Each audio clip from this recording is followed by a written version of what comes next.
Students, today we are going to read 12th chapter of your English reader book. 12th chapter is Discovery of the New World, नए संसार की खोज. Christopher Columbus was an explorer who discovered the new world which is known as America. Christopher Columbus एक खोजकर्ता थे जिन्होंने नए संसार की खोज की जिसे अमेरिका के नाम से जाना जाता है. Read and learn how he reached America. पढ़ें और जानें कि वह अमेरिका कैसे पहुंचा. In the 15th century, many brave men such as Marco Polo, Vasco da Gama, Columbus, etc. were born in this world. 15वीं शताब्दी में बहुत से महान व्यक्तियों ने जन्म लिया जैसे Marco Polo, Vasco D gamma, Columbus इत्यादि. They discovered many other lands of this earth. उन्होंने इस धरती के मतलब इस पृथ्वी की कई धरतियों की कई भूमियों की खोज की. They work against common beliefs and compelled people to change their opinion.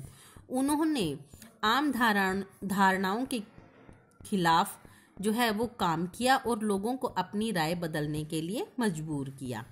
In olden days पुराने समय में people believed that the earth is flat like a dish कि जो लोगों का विश्वास था कि यह धरती जो है बिल्कुल पकवान की तरह समतल है.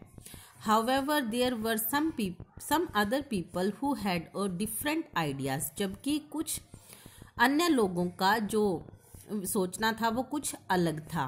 They thought that the earth is not flat. वे सोचते थे कि धरती जो है वो बिल्कुल समतल नहीं है.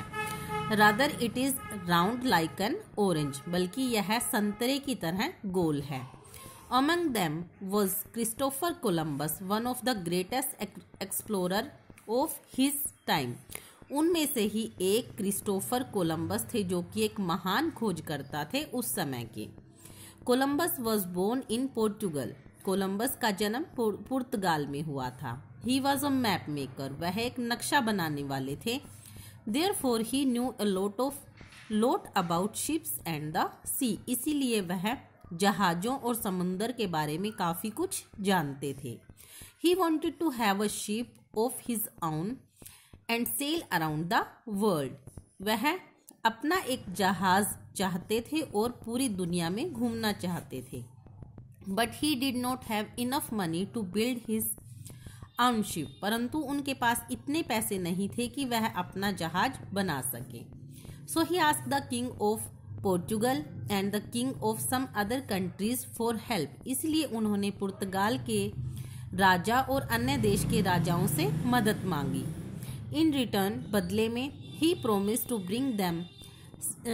Bring for them rich silk gems and other treasure from the east. इसलिए उन्होंने उनसे बदले में यह प्रोमिस किया, यह वादा किया कि वह पूर्व से उनके लिए अच्छी किस्म की सिल्क, जवाहरात और अन्य खजाना ला कर देगा. But nobody help him. परंतु किसी ने उनकी हेल्प नहीं की. At last queen Isabella of Spain decide to help him.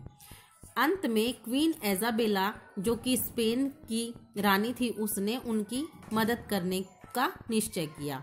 Students, आज के लिए इतना ही. इसका नेक्स्ट जो पार्ट है हम अपने अगले लेक्चर में करेंगे. आपको इस लेसन को अच्छे से रीड करना है और इसके डिफ़िकल्ट वर्ड्स को अपनी रफ नोटबुक में नोट करना है. Thank you.